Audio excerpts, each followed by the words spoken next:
എൻ്റെ ആദ്യത്തെ പടം ബ്ലാക്ക് ആൻഡ് വൈറ്റിൽ മനസ്സൊരുമയിൽ തൊട്ട് 7-8 സിനിമകളിൽ കണ്ടിന്യൂസ് ആയി ജയനുണ്ടായിരുന്നു.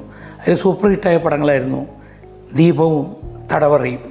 ജയൻ ഇത്രയും ഡെഡിക്കേറ്റഡ് ആയിട്ടുള്ള എന്തും വളരെ ബോൾഡായിട്ട് ചെയ്യുന്ന ഒരു നടനായിരുന്നു. കാരണം ഞാൻ തടവറ 100 കുതിരകളെയൊക്കെ വെച്ച് ഷൂട്ട് ചെയ്യുന്ന സമയത്ത് ജയൻ 2 കൈയും വിട്ട് കുതിരപ്പുറത്ത് പോകുമ്പോൾ ഞാൻ കുതിരയുടെ അടിയിൽ കാലിൻ്റെ ഇടയിൽ ക്യാമറ വെച്ച് കെട്ടിയിട്ട് എന്നെ തൂക്കിയിരുന്നു, ഒരു ബെഡ്ഷീറ്റിൽ കെട്ടി തൂക്കിയിട്ട്. അപ്പോൾ ജയൻ പറയുന്നു, സാർ ധൈര്യമായി വന്നോ, ഞാനാണ് ഓടിക്കുന്നത്, ഒന്നും സംഭവിക്കില്ല. ഞാൻ കുതിരയുടെ കാലിൻ്റെ ഇടയിൽ കെട്ടി തൂങ്ങി കിടന്ന് ഒരുപാട് ഷോട്ട്സ് എടുത്തിരുന്നു. അപ്പോൾ ജയൻ തരുന്ന ധൈര്യമായിരുന്നു ഞാനതൊക്കെ ചെയ്തത്. എൻ്റെ ഒരു ബുള്ളറ്റ് ഉണ്ടായിരുന്നു.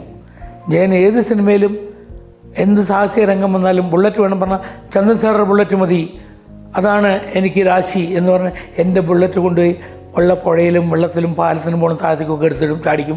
പിന്നെയും സർവീസ് റിപ്പയർ ചെയ്ത് കൊണ്ടുവന്ന് തരും. പിന്നെയും അടുത്ത സാർ ആ ബുള്ളറ്റിൽ നിന്ന് വേണം ഇന്നൊരു ഷൂട്ടുണ്ട്.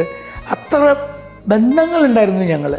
നമ്മൾ വിചാരിക്കാത്തടത്തോളം അത്ര അസൂയപ്പെടുന്ന തരത്തിൽ വളർന്നുകൊണ്ടിരിക്കുമ്പോഴാണ് ജയറ്റിനെ നഷ്ടപ്പെട്ടത്.